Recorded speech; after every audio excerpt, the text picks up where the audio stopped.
Salam, kembali kita bertemu di dalam Tuhan. Nah, pagi hari ini saya teringat tentang Ibrani pasal yang 11 ayat yang 1 dan 6. Dikatakan bahwa iman adalah dasar dari segala sesuatu yang kita harapkan dan bukti dari segala sesuatu yang tidak kita lihat.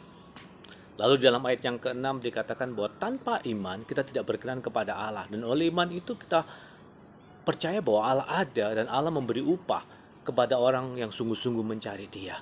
Nah, saudara yang diperhatikan bahwa dalam kehidupan kita ini harus bergantung dan hidup dari iman. Karena tanpa iman, kita tidak bisa berkenan kepada Tuhan. Tanpa iman, kita tidak menyenangkan Tuhan.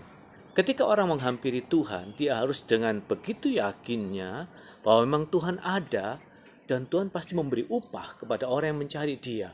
Tidak boleh terlintas dalam pikiran kita ada keraguan-raguan bahwa Tuhan itu ada. Mungkin pikiran itu ada, tapi ketika kita menghampiri Tuhan, kita harus yakin tentang hal itu. Kita juga harus percaya bahwa alam semesta ini dijadikan oleh Tuhan dan segala sesuatu adalah Tuhan yang menciptakan. Tuhan juga memperhatikan setiap kehidupan orang percaya.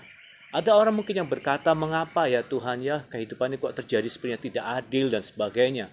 Tapi ketika kita menghampiri Tuhan, kita harus yakin bahwa Tuhan itu adil, Tuhan itu ya sang penjunan, Tuhan itu pencipta segala sesuatu. Tuhan itu memberi upah kepada orang yang sungguh-sungguh mencari Dia. Ada orang juga yang bertanya, loh Pak, kita kalau percaya kan berarti harus melihat segala sesuatu yang dijanjikan. Ada orang yang kecewa, saya punya pengharapan, tapi kenapa hal itu tidak menjadi sebuah kenyataan? Jadi teringat tentang kehidupan Abraham ketika Tuhan menjanjikan akan memberikan sebuah tanah air, menjanjikan sebuah tanah perjanjian. Tetapi Abraham juga tidak menerimanya.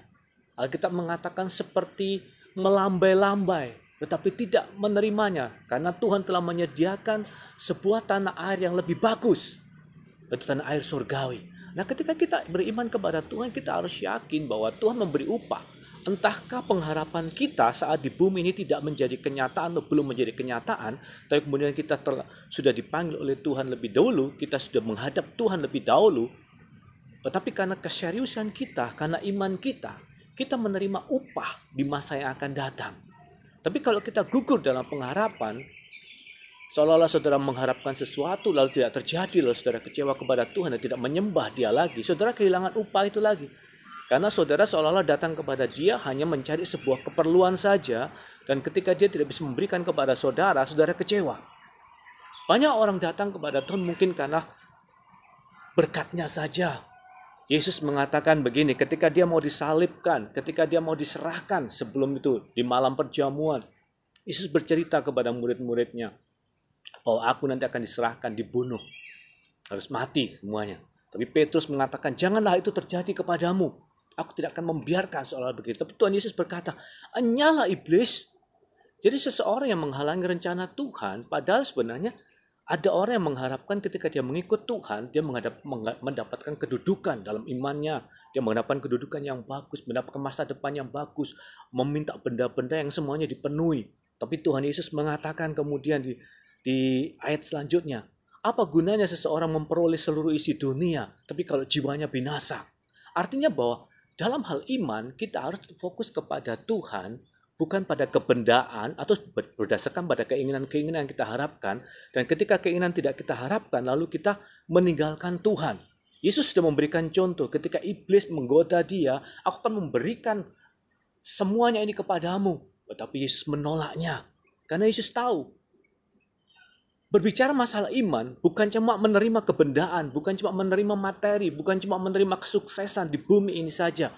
Tetapi berbicara masalah iman itu adalah berbicara tentang bagaimana kita menyenangkan Tuhan, bagaimana kita berkenan kepada Tuhan, bagaimana kita bisa mengakhiri hidup kita dengan mendapatkan upah yang tinggi di dalam pandangan Tuhan.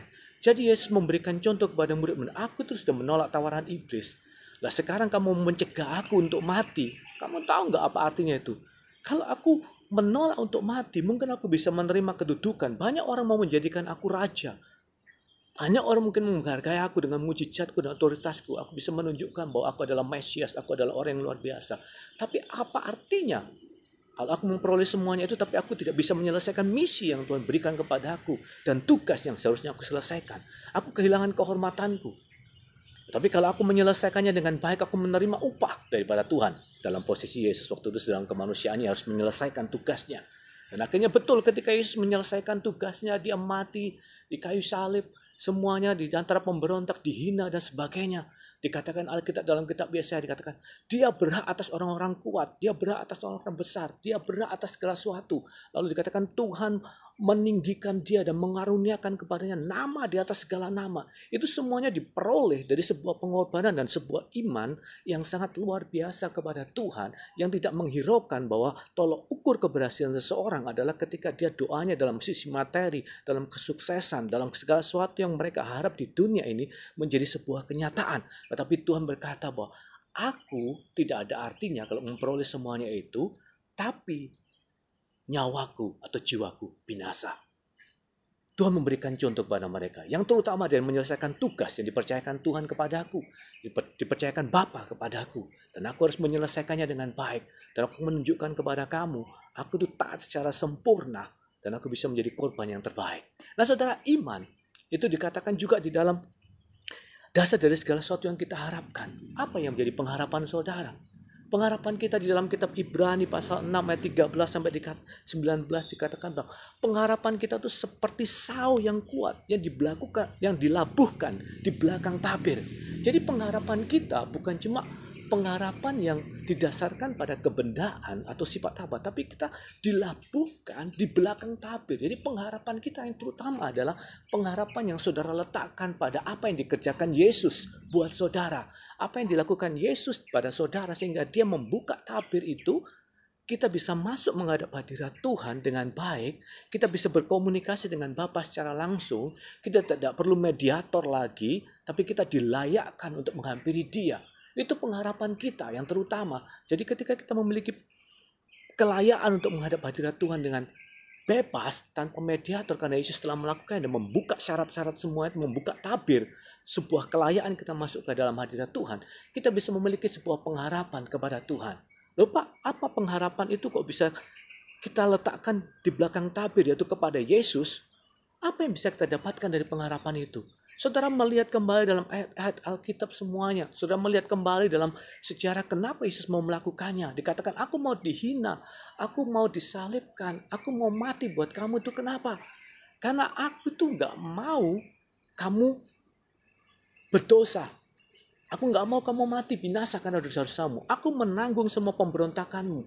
Bahkan kelemahan-kelemahan dalam hidup kamu, aku menanggungnya. Ketika kita mengerti bahwa kelemahan kita ditanggung oleh Tuhan, saudara mungkin berkata, Pak, aku ini orang yang lemah. Aku ini orang yang tidak berdaya. Aku tidak sepandai si A. Aku tidak semampu si A. Aku tidak punya modal seperti si B, si C, dan sebagainya. Saudara mempunyai alasan-alasan. Saudara pandang kepada Kristus. Aku menanggung kelemahanmu. Dan ketika engkau memiliki pengharapan kepada aku sudah menanggungnya. Jadi kau tidak punya alasan dengan segala kelemahanmu. Pandanglah aku. Aku bisa mengubah kelemahanmu. Karena aku sudah menanggungnya. Pak, saya sakit-sakitan dan sebagainya. Gini. Bagaimana? Kristus berkata bahwa aku mati. Aku memisahkan. Aku membelah tabir. Supaya kamu berhubungan dengan Tuhan. Dan kamu tahu gak kenapa aku harus mati? Aku menanggung sakit penyakitmu. Dan kalau engkau percaya kepada aku, mau ke bilur-bilurku, itu menyembuhkan kamu. Oh Pak, saya ini miskin, saya ini tidak punya pengharapan, saya tidak punya dasar untuk memperoleh masa depan. Kamu tahu nggak, aku mati, aku ini kaya dan aku mau jadi miskin supaya kamu jadi kaya. Jadi kau lihatlah aku telah berkorban untuk kamu dan kamu sebenarnya bisa punya kelayaan mendapatkan yang baik. Lihatlah karyaku. Kalau engkau ragu-ragu, pandanglah kepada aku melakukannya untuk kamu. Berharaplah kepadaku, mintalah kepadaku, percayalah kepadaku, berserahlah kepadaku, aku melakukannya untuk kamu. Dan apa yang aku kerjakan ini, kalau engkau mengerti dengan baik-baik, engkau bisa mendapatkan sebuah pengharapan yang luar biasa, sehingga imanmu didasarkan pada diriku. Setiap kali engkau datang kepada Bapa, ingatlah tentang diri aku. Ingatlah tentang kasihku, ingatlah tentang apa yang kulakukan, sehingga kau yakin ketika menghampiri Dia. Tuhan Yesus baik kepada kita. Pengharapan itu seperti sau yang kuat. Tetapi kita harus tekun seperti Abraham. Kita harus tekun menantikan apa yang Tuhan janjikan. Dan kalau sampai hal itu tidak terjadi semasa kita di muka bumi, tapi kita tetap percaya kepada Dia dan kita menyenangkan Dia. Seperti Ayub, dia berkata, masakan kita hanya menerima yang baik daripada Tuhan, sedangkan yang tidak baik kita tidak mau. Artinya bahwa aku itu mengikut Tuhan bukan cuma karena aku menerima sesuatu Tetapi aku mengikut dia, kan memang aku menyembah dia, aku percaya kepada dia, bahwa dia bukan cuma, bahwa mengikut dia itu bukan cuma berbicara masalah upah di bumi, tapi mengikut dia berbicara masalah kekekalan yang aku pertahankan sampai pada akhir kehidupan aku. Saudara dan saya, ingatlah bahwa pengharapan saudara itu dilabuhkan kepada pengorbanan Yesus. Ketika saudara mengerti firman Tuhan, Allah seringkali bersumpah kepada Abraham, bersumpah kepada Daud, bersumpah kepada sesuatu. Allah bersumpah kepada dirinya sendiri, karena tidak ada yang lebih tinggi daripada dia. Ingatlah sumpahnya dia kepada saudara. Dia telah berjanji bahwa barang siapa yang percaya kepada Yesus, dia akan memperoleh hidup yang kekal. Barang siapa yang percaya kepada Yesus, dia tidak akan dipermalukan. Barang siapa yang percaya kepada Yesus, dia akan melihat kemuliaan Tuhan. Barang siapa yang percaya kepada Tuhan, dia akan mengalami yang dipercaya daripada Tuhan. Saya berharap saudara teguh dalam pengharapan saudara. Karena ada seorang yang mengasihi kita, ada seorang yang mencintai kita, ada seorang yang berkorban untuk kita, dan ada seorang yang memang betul-betul berani berkata, akulah jalan dan kebenaran dan hidup. Akulah roti. Kalau engkau makan roti yang kuberikan kepada kamu, yaitu dagingku, kamu akan puas dan kenyang. Akulah yang bisa memuaskan dahaga jiwamu. Kita labuhkan pengharapan kita kepada Kristus, karena Kristus telah melakukan semuanya dengan sangat sempurna kepada kita. Biarlah iman kita tetap teguh di hadapan Tuhan, karena kita tidak hanya sedang mencari kota yang saat ini. Suatu saat kemah dalam tubuh kita akan dibongkar, dan kita akan mengenakan tubuh yang baru. Pengharapan kita bukan cuma didasarkan pada apa yang ada di bumi ini. Di bumi ini kita sementara. Tapi pengharapan kita, iman kita tetap percaya dan kita berdoa. Tapi kita tetap mendasarkan cinta kita kepada Tuhan. Sehingga kita tidak mengecewakan dia. Sehingga oleh iman kita menyenangkan dia. Dan suatu saat kita bertemu dengan dia. Dan Tuhan dipermuliakan dalam kehidupan kita. Kiranya firman Tuhan saya bagikan memberkati saudara. Tuhan Yesus memberkati. Amin.